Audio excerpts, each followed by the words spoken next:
1852 का समय एक जंगली जहाज आग में जल रहा है और एक 28 साल का नौजवान अपनी जिंदगी की सारी मेहनत को डूबते हुए देख रहा है। उसके साथ गए 4 साल के रिसर्च के सैंपल्स और ड्राइंग्स अब सब कुछ खत्म हो रहे हैं। बट इस फेलियर ने एक ऐसी डिस्कवरी को जन्म दिया जो आज भी साइंटिस्ट को हैरान करती है।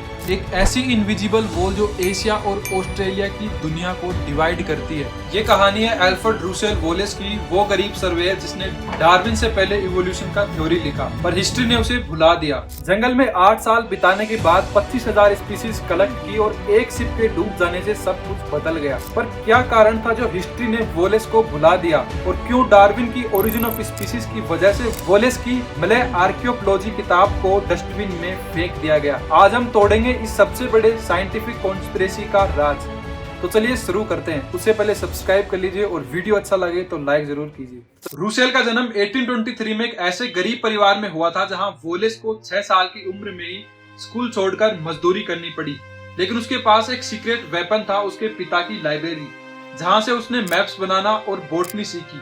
1848 तक वो कीड़े बेचकर पैसे कमाता था, लेकिन एक शिप रैक में उसका सारा कलेक्शन डूब गया। यहाँ से शुरू होती है वो जर्नी जिसने साइंस की हिस्ट्री को ही बदल दिया।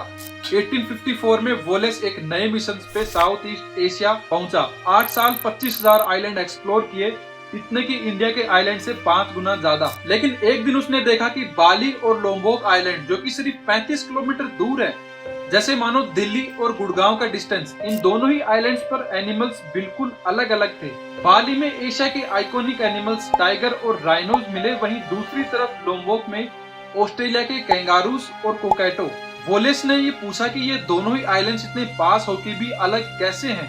क्या कोई इनविजिबल लाइन है जो इन्हें जेल की तरह डिवाइड कर रही है? और इस पे एक बड़ी ही मजेदार हाइपोथेसिस दी कि ये आइलैंड्स अलग कॉन्टिनेंटल प्लेट पर है। पर प्रॉब्लम ये थी कि प्रूफ कुछ नहीं था, और साइंस हमेशा प्रूफ को मानता है। और क्योंकि प्लेट टेक्टोनिक थ्योरी भी उसके 50 साल बाद आई थी, फिर भी उसने लिखा था कि यहाँ एक इनविजिबल लाइन है जो लाखों साल पहले बनी थी, जब एशिया और ऑस्ट्रेलिया अलग हुए थे।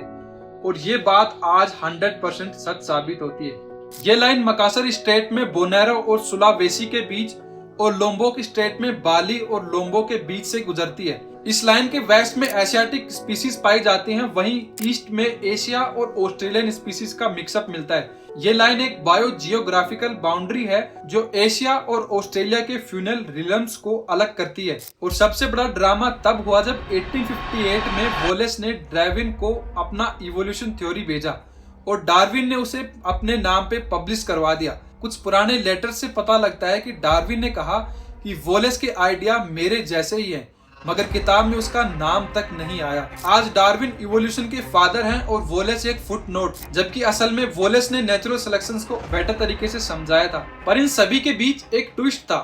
वॉलेस मानता था कि ह्यूमन कॉन्शियसनेस नेचुरल सिलेक्शन से नहीं, किसी अनसीन स्पिरिट से आती है।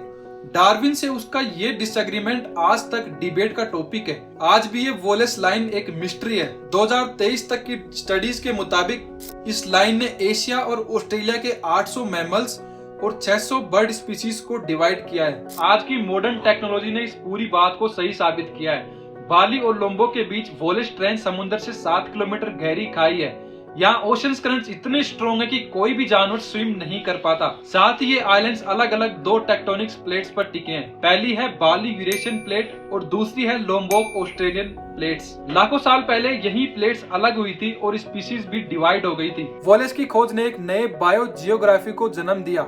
ये समझाए कि कैसे जियोग्राफी स्पीसीज को शेप करती है। गूगल पर अगर आप वॉलेस लाइन सर्च करोगे तो आपको मिलेगा कि ये इनविजिबल वॉल आज भी जिंदा है। तो ये वॉलेस की वो कहानी थी जो हमें सिखाती है कि फेलियर्स ही हमें नए ऊंचाइयों तक ले जाते हैं। वॉलेस की उस थ्योरी के बिना इवोल्यूशन की थ्योरी आज बिल्कुल अधूरी थी। पर सवाल अब भी यही है कि क्यों हिस्ट्री ने उसे साइड कैरेक्टर बना दिया। अगर आपको ये वीडियो पसंद आया तो लाइक करो, शेयर करो और चैनल को सब्सक्राइब करो और कमेंट करो वॉलेस डिजर्व्स बेटर, क्योंकि हिस्ट्री के अनसंग हीरोज को याद रखना हमारा फर्ज है। मैं मिलता हूँ नेक्स्ट वीडियो में, तब तक के लिए जय हिंद, वंदे मातरम।